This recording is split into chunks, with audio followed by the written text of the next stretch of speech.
California के Santa Monica में John form नाम के एक डॉक्टर अपनी प्रेग्नेंट वाइफ मिया को एक विंटेज पोर्सलिन डॉल तोहफे में देते हैं ताकि वो उसे अपनी बच्ची के नर्सरी रूम में बाकी डॉल्स के कलेक्शन के साथ रख सके। उस दिन रात को उनके नेबर्स हिगिंस के घर से कुछ आवाजें आती है जिससे मिया और उसके पति परेशान हो जाते हैं। हिगिंस के घर पर हमला करके उन्हें मार दिया जाता है और जब मिया पुलिस को कॉल करने जाती है तो उन दोनों पर भी वो किलर्स हमला कर देते हैं। पुलिस वहां पहुंचकर मेल किलर को शूट कर देती है और जो फीमेल किलर होती है वो नर्सरी रूम में उस विंटेज डॉल को पकड़े हुए खुद अपना गला काट लेती है। बाद में न्यूज रिपोर्ट से हम व्यूअर्स को ये पता चलता है कि हिगिंस फैमिली के वो मर्डरर्स दरअसल उनकी बेटी एनाबेल थी जो अपना मानसिक संतुलन खो चुकी थी और उसका बॉयफ्रेंड था जिसे पुलिस शनाख्त नहीं कर सकी और वो दोनों एक कल्ट के मेंबर थे। इस घटना के कुछ दिनों बाद फॉर्म्स के घर पर कुछ पैरानॉर्मल घटनाएं घटती हैं, मगर उसके बाद मिया एक स्वस्थ बच्ची का जन्म देती है। जॉन और मिया उस बच्ची का नाम रखते हैं लिया। वो लोग पैसाडीना में एक अपार्टमेंट रेंट पे ले लेते हैं, मगर जब वो देखते हैं कि एनाबेल के उस हमले के बाद जिस गुड़िया को जॉन ने फेंक दिया था वो वापस उनके एक बक्से में आ गई है तो फिर से कुछ पैरानॉर्मल घटनाएं मिया और उसकी बेटी को सताने लगते हैं। अगले दिन रात को उस अपार्टमेंट में मिया का सामना एक भयानक पिशाच से होती है और उसे लगता है कि ये एनाबेल की आत्मा है।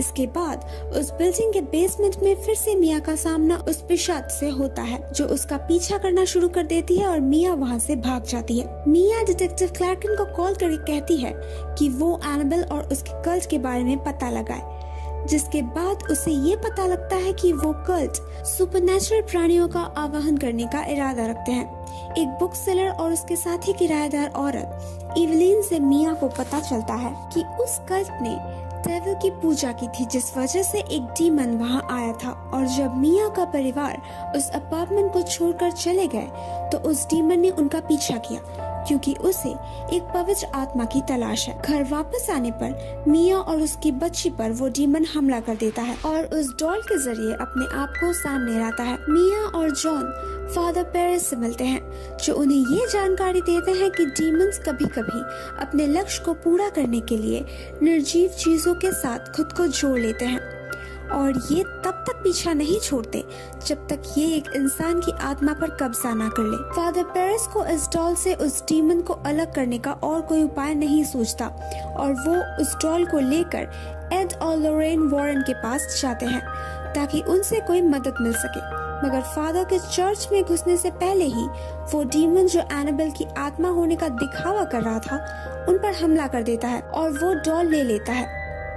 अगले दिन जब जॉन फादर पेरेस के साथ हॉस्पिटल में मिलने जाता है तो तब फादर उससे कहते हैं कि उस डीमन का प्रेजेंस बहुत स्ट्रॉन्ग है और उसका असली मकसद है मिया की आत्मा को हासिल करना। उस दिन रात को जब इवलिन मिया से मिलने उसके अपार्टमेंट में आती है तो वो डीमन फादर पेरेस का रूप लेकर आता है और मिया की आत्मा को हासिल करने के लिए लिया को अगवा कर लेता है। अपनी बेटी की जान को बचाने के लिए मिया उस डॉल को पकड़े हुए खिड़की से कूदकर खुदकुशी करने की कोशिश करती है, मगर ऐन वक्त पर जॉन इवलिन के साथ वहां पहुंचकर उसे रोक लेता है।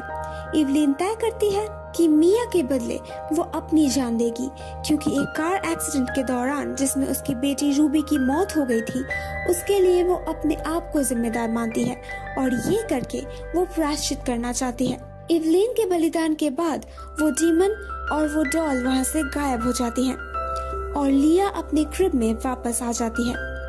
इस घटना के 6 महीने बाद एक एंटीक शॉप से एक माँ अपनी बेटी डेबी के लिए जो कि एक नर्सिंग स्टूडेंट है इस गुड़िया को खरीदती है।